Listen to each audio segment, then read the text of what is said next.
That's the Eagle Call. You heard it.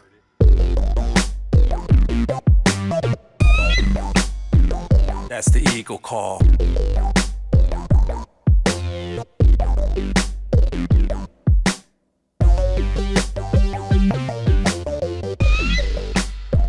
That's the Eagle Call.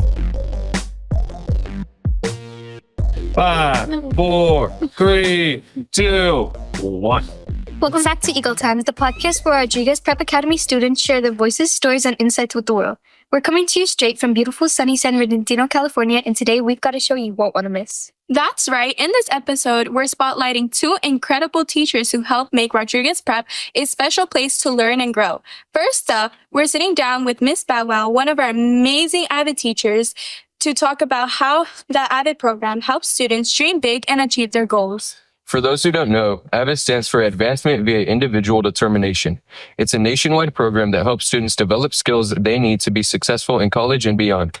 AVID prepares students for the future, from taking focused notes to learning how to collaborate with peers. And trust us, Mrs. Boutwell knows all the tricks to help students achieve their academic goals. And that's not all. We're also chatting with Ms. Smith, our yearbook and history teacher, who had recently been honored with a prestigious award for her dedication to students, teaching, and creativity in education. So, Miss Boutwell, welcome to the podcast. Is this your first time being on the podcast? Yes, it's my first time being here. I'm excited and a little nervous, like I'm sure everyone is. Sorry. Thank you so much for joining us. So just to start off, we wanted to ask why you chose to become an AVID teacher. Oh, well, AVID is a great program for students that have a goal to be in college. And that's really important for us and as a district and as a school to push that because it opens so many opportunities for students. Once they get into college, they have so many more options. So it's really important to push that as a school and being the teacher, it's up to me to inform the students of all the different options they have, and they might not know it otherwise, and that's the important part. That's why we have this AVID as a school, as a district, because if we're not here, who's going to tell them about all the opportunities that are available? So it's a really important job I have, and Ms. Hernandez has as the other AVID teacher at the school and as a school as well, not just the classes, but it's trying to get that information out to everybody. Yeah, that's amazing. Yeah. That's a wonderful response, Ms. Boutwell. I have another question for you. Can you explain what AVID programs is and how it helps students? Yeah. So like you guys said, AVID stands for Advancement via Individual Determination. And in the beginning, the students apply for the program and they get interviewed to determine if they have the different requirements for being an AVID, like being motivated, having a goal of being in college, being ready for all the hard work they do, those types of things.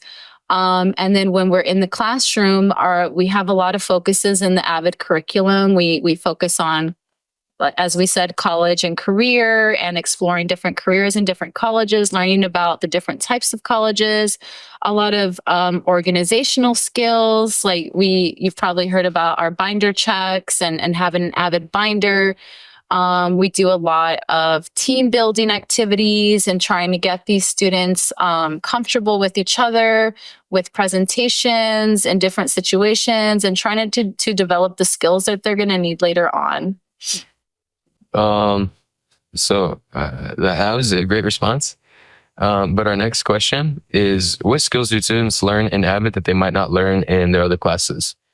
Yeah, so we do a lot of focus on organization skills. And at this school, we do try to bring those skills in to the whole school, not just the students in our AVID program.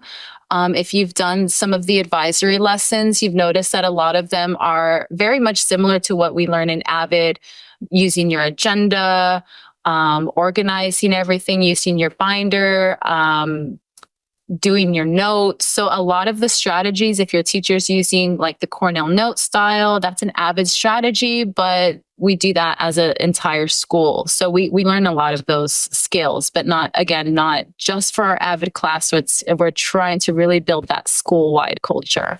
Mm-hmm. Well, amazing insight. Can you explain to us what an AVID tutorial is? Yeah, God, how much time do we have? An AVID tutorial is the simplest way I can put it is a collaborative space where students get their questions, their academic questions answered. The goal is for students that they have questions during the week. They fill out the tutorial request form. They bring that to tutorial where all the students in their groups kind of help them out and point them towards the correct answer and helping them solve their question, but not just telling them the answer. So we call that like the inquiry process. So they're asking questions and leading the student towards coming up with the answer themselves or working through the problem themselves, but not just saying, oh, just do this, this, and that. It's a collaborative inquiry process. And there's 10 steps in it, and we try to go through all the steps, and it definitely takes like almost the whole year to get it right. So it's always a work in progress, but it's very crucial to what we do in AVID and getting the students to participate in that, both as a presenter and as being the part of a tutorial group helping other students. Thank you so much. And for our guests here, I know that, are you an AVID student? Yeah. Thank you so much for joining us. We just wanted to ask, what is one fun or unexpected thing about AVID that someone might not know? One fun and unexpected thing in AVID is we do go on a lot of field trips. A lot of them are very educational though, so we mostly go to like colleges or football games. And yeah. That's amazing, Jackie, right? And one of my questions I wanted to ask you, what's one of your favorite skills you learned in AVID and what helped you?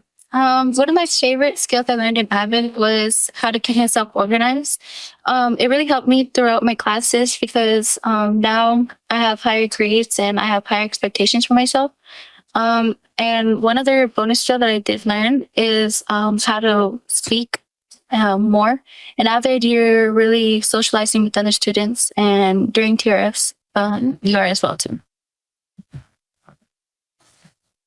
So I have a question for you, Ms. Bone. If you had one guest speaker to bring into your AVID class, who would it be? Oh God, anybody at all? I would really, and I've been trying to do this. It's just so hard. And every year I have a plan to do this, and it just never works out because of the logistics. But I'd really want a lot of the old AVID students and ex-RPA students that went through AVID to come back and speak. Like I always have this idea that I want to get like a panel of high school kids and college kids and have the 8th graders have an assembly and then just start asking a bunch of questions and, just bring on all the wisdom and from the experience. Like that's what I want. It's just the logistics of getting all of that organized is kind of hard. Like every year I feel like this is the year it's going to happen. And then it's just never happens just because it's kind of difficult. But I really want, that it's the best, I think, to hear it from students that followed the path and went through everything and have the experience to come back and speak to the students. That would be who I'd want to hear from, and who the kids hopefully would want to hear from to make the biggest impact. Well, since you were talking about your former students, do you have a success story from any of them? Well, this is only my second year teaching AVID, so I haven't really had too many former AVID students. I did have one of my former students. I've been at RPA, I want to say 10 years now. My first year, his name was Ariosuna, and he's subbing here at the school. So he's been a sub around, and he came to visit me yesterday just to tell me how he was doing. And he said he really enjoyed the math class, and then he went to Cal State. He has his bachelor's in math, and then he's getting his PhD in math. And it was just nice hearing that from him. I don't have not yet too many students coming back to visit, but it's nice that, he just went above and beyond what I ever expected myself to go, but he got his PhD, and he's thinking about doing, teaching and education. And it's just amazing what he was telling me yesterday. I'm just like, wow, like I I was part of that path for him. It's even though like I don't take credit for any of his achievements, but it's nice to be part of his story. It's amazing. Yeah. That's actually like really inspiring. Yeah. That's cool to know. It's and we don't really hear like, the kids that we have, a lot of, they're busy, they go and have jobs. It's nice that when they come back to actually tell us, what they went through and the success that they're having. You don't get to hear that a lot because they're doing their thing, who thinks to come back to their middle school and and update their teachers on what they did. So, but it's nice whenever it does happen. Yeah, that's cool. Yeah. So for our next question, what's one piece of advice you always give your AVID students? That is something I always say. Do I always say something? Usually the kids pick up on something that we always say. I can't think of anything that I always say. Jackie, would you like to say something? What do I always say to you guys? Keep your grades up. Keep your grades and up. Stay organized. There's really nothing that I say like any phrases I think that I have that I always share, but I do try to make it a focus for the students to always I always have the students have goals and just to revisit those goals often. Because if you let too much time go past, you're not progressing towards your goal. It's like all that time you could have been progressing towards your goal, right? So it's just always reminding the kids like, hey, you have a goal, you have something you're trying to achieve. Like remind yourself your priorities and try and make some progress always. Because it's never about being perfect. I think maybe I say that like things don't have to be perfect, but progress, change something, progress towards whatever goal it is, however big or small. Thank you for sharing that with us. But I have a question. How does AVID support students who might be the first in their families to attend college? Well, the nice thing is AVID was originally created for that specific purpose, for students who are the first in their family to go to college. The AVID started in San Diego with a teacher who had a lot of students that were first generation, and they created those supports for those students. So what we were saying with talking about college in high school, there's a lot more talk about financial aid and applications and how to navigate the system for students that may not know. And I was the first in my family to go to college. I wasn't an AVID though, to graduate from college, but I wasn't an AVID.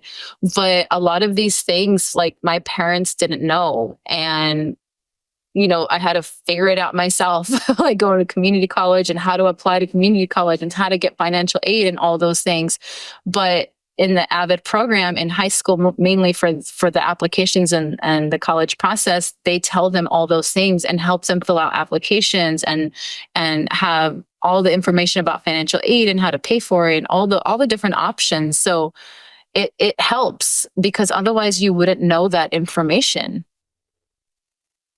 It's actually really cool to know how it was first started in San Diego for that reason. Yeah. But I have one more question. How does AVID prepare students for college and their future careers? Well, first off, part of the curriculum does involve career exploration. So we haven't done that unit this year, but last year we did just a basic interest survey because at this age, a lot of students don't know what they want to do. And it's not about making them decide, but it's just giving them information. It's like, these are the careers that are, these are your options. These are some of the requirements you need. This career needs college. This career needs high school. This career needs certifications.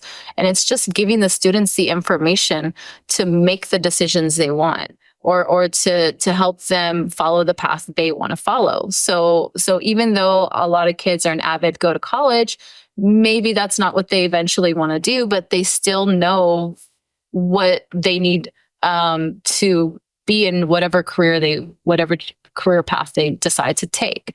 It's just about giving them the information and the knowledge to make those decisions for themselves.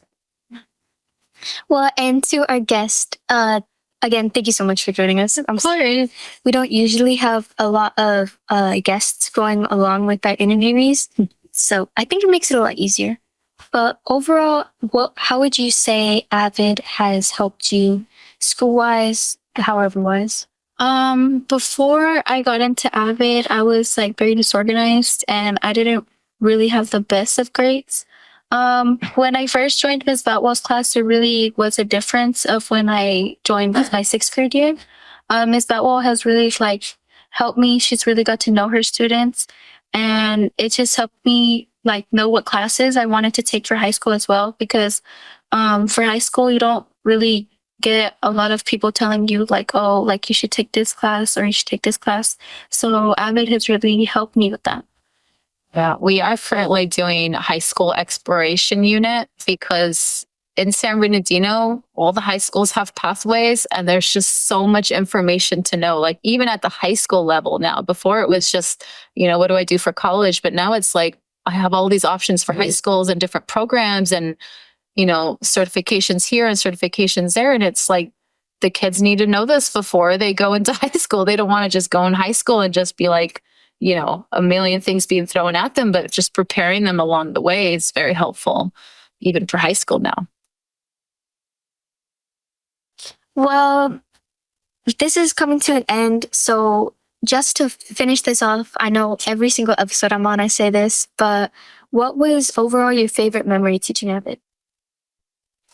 I do really like the field trips that we went on. I really liked last year we did the what do we call it? The leadership challenge at Cal State, which I really loved because it focused on having the students, one, be a team and overcome certain obstacles and certain challenges, but also figure out what they're comfortable doing because they had to climb ropes, they had to jump off on a harness, they had to do all these things that they've probably never done, much less in front of everybody and, with so much pressure, but they weren't pressured to do anything, but they didn't want to do. But it was just nice seeing these students just grow in a few hours, being able to overcome whatever fear they had, fear of heights, fear of, speaking in front of people, fear of doing certain things in front of people. But it was just really, it was a really nice experience. And it was nice that we got to experience that together.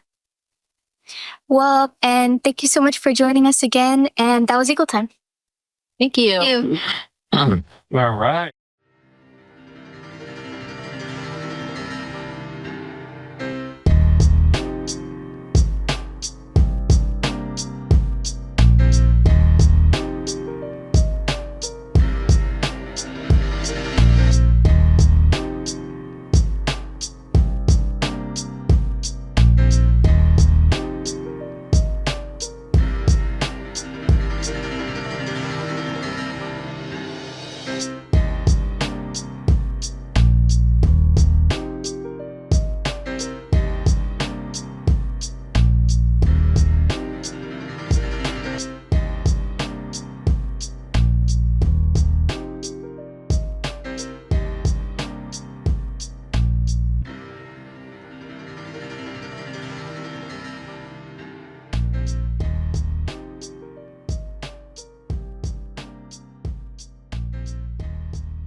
Yearbook isn't just about snapping photos and writing captions. It's about capturing the heartbeat of our school. Mrs. Smith and her students work hard to document all the moments that make Rodriguez Prep unique, from sports games to school dances to classroom memories. Her recent award is a testament to her incredible work with the history program, and we can't wait to hear all about it. So, Ms. Smith, welcome to the podcast. Hello. And congratulations on your award. Do you think you could tell us more about it and what it means to you personally as a history teacher? Sure. So the award I got is from the California Teachers of English Association. I was nominated for being a teacher that promotes literacy across different content. So normally that's for ELA teachers, but they also look at other teachers. For example, myself, I teach history, and they look at how you promote literacy in your own classroom. So, obviously literacy is very important to me because in our class, which is specifically U.S. history, my kids learn about how to engage with their country. They learn how to critically think about the world that's going on around them. So I'm just really honored to even have been nominated. That's amazing. What inspired you to teach history and what do you love most about it? Oh, everything. When I was actually, I think it was when I was sixth grade, I played a computer game because there were not a whole lot of consoles available when back in the dinosaur ages. But they had a computer game called Recess in Greece where you had to, I think it was, you had to trace the history of the story of either the Iliad or the Odyssey. I don't remember. But it really got me engaged in Greek mythology, which I loved. So ever since then, I've just been a history fanatic. Mm-hmm. That's awesome, Miss Smith. What's your favorite period or event in history to teach and why? Oh, I love the Constitution because it's not just a period in history. It's our reality. It's our history. It's today. It's yesterday. It's tomorrow. And it's something that everybody needs to know because we all need to know how our government works and what our rights are. Fine. That's very interesting. What are some creative or interactive activities you use to teach history? We do a lot of simulations where we take on roles of different characters or different jobs in our classes to learn about different ideas and the way things function in history. Coming up, you guys will actually be holding a court case in class where you have to act as lawyers, where you're going to defend whether somebody's constitutional right was violated or not. That's a school on this really else classroom. So the next question we have is like more sensitive. It has to do with a more sensitive topic. But how do you approach teaching difficult or sensitive topics in history like slavery? So first, we have a very honest conversation about what that discussion is going to look like and what is and is not going to be appropriate. Also, if something is going to be uncomfortable to talk about, then we make sure that we accommodate people who don't want to have to sit through that or learn about that. Okay. Second, we really just approach it from the different perspectives from all the people that are involved. Not just the way the textbook says it, but the people who experienced it, the people who studied it. We look from all different types of perspective to really get a good understanding of what that topic is about. And that way, we really see it from all sides. It's not biased towards one side or the other. Um, so I know that there's a lot of political things going on right now, but speaking on those, what role do current events play in your history lessons? So we always try to shape. So specifically, let me start.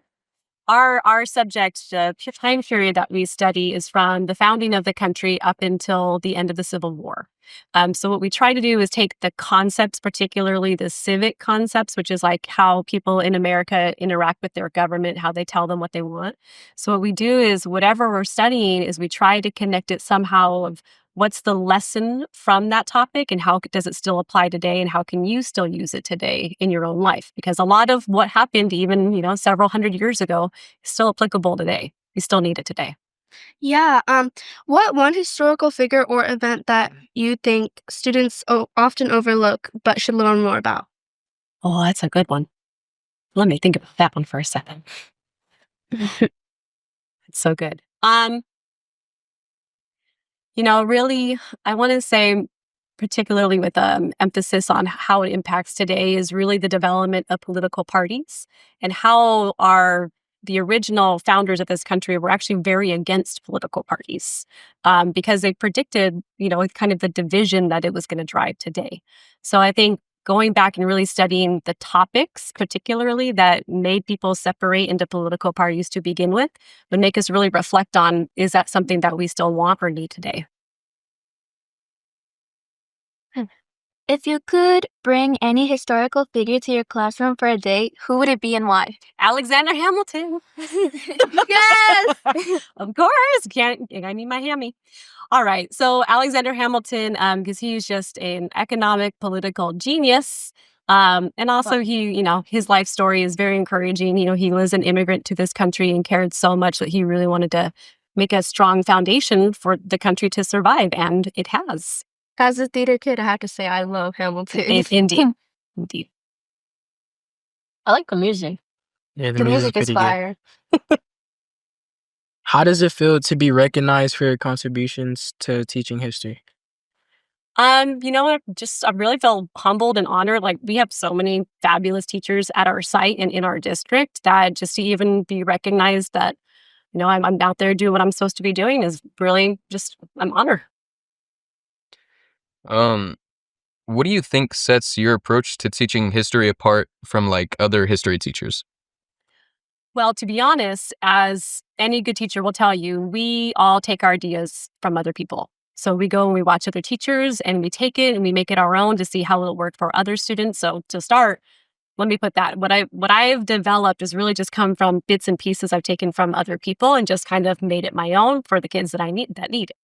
Um, I think something that makes it a little different, I really tried to make this your approach. So instead of, standing up there and telling you what happened in history, I want you to develop the skills you need to figure out what happened in history and what's happening in our country and just what's happening in the world in general. So rather than focusing really on facts or dates, what we really try to focus on is skills that make you critical thinkers.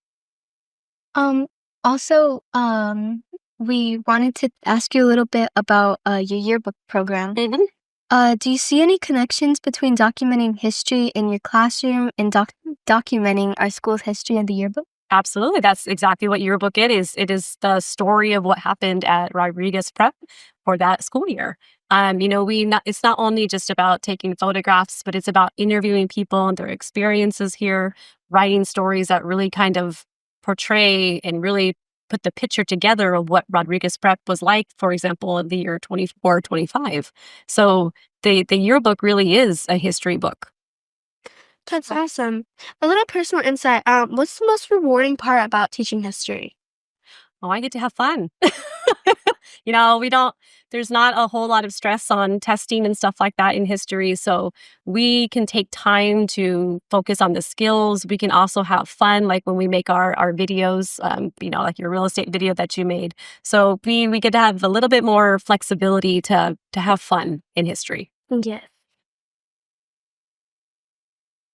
Do you have a favorite historical movie, book, or documentary, that you recommend to your students? Oh, let's see. One book that I read recently, which I think if you ever want to really understand how economics shapes the world, so, money, in the history of it and how it has really just had an impact on really every aspect of our entire society as of today. There's a book that I just recently read called How Economics Shape the World. And so one day, if you're ever interested in that, I suggest you do read it because it's an easy read, but it's also a very informational and interesting read. So if you want to read that, that's what I would suggest. I have sort of a fun and interactive kind of question. If you were to take your class on a field trip to any historical site in the world, where would you take them? Oh, that's a good one too. These are just come at me. Let's see. Any historical site in the world. So this is not, I know I teach US history, but I think one of the coolest places to visit is a place called Pompeii, and it's in Italy. It's the ruins of when the volcano erupted in Mount Vesuvius erupted. And it's really cool from a historical standpoint, but also a science standpoint, because the people that were there were actually, oh, I forget what the word is. They're mummified or crystallized. I forget, but they hold the shapes of all of the people who were, involved in the volcano eruption. And it also preserved all like the original mosaics in the city. So you can go and actually see a city, from, I forget what year it is, like 500 BC, but you can go and see that. And it's all pretty well intact. It's an amazing site. So if I could take students there, that's where I'm going. So cool. It is actually really cool. But our next question is, if you could live in any historical time period for a week, which one would you choose and why?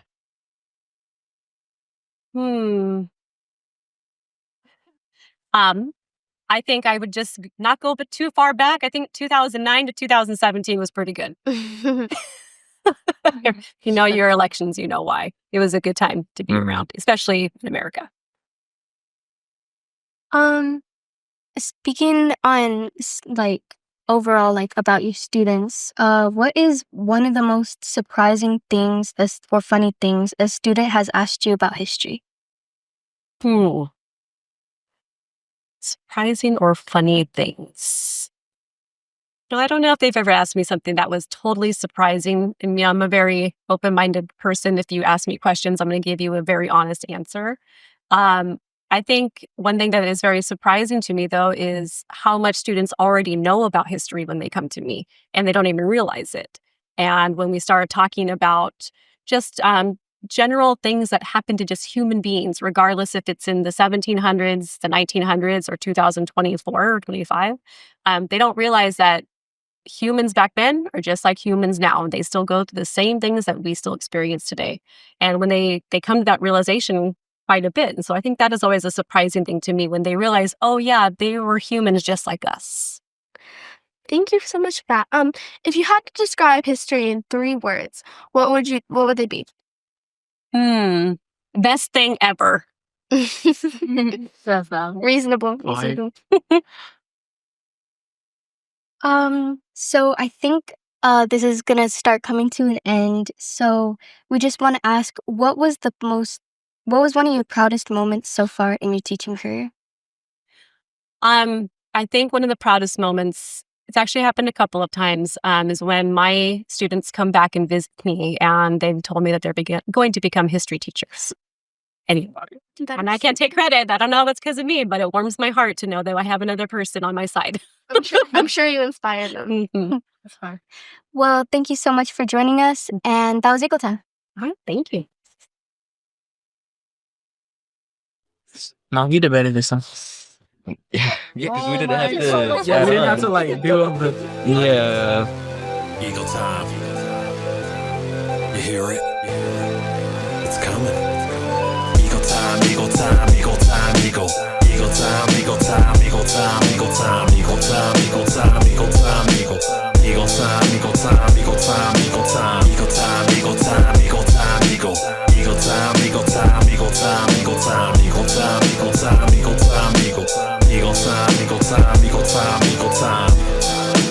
Eagle time. You hear it? It's coming.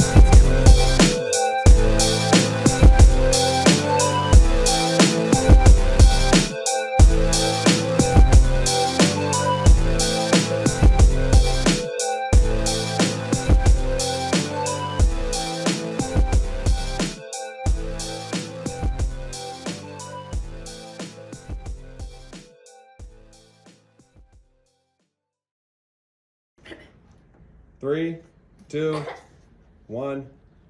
We are Eagles! Caw! Caw!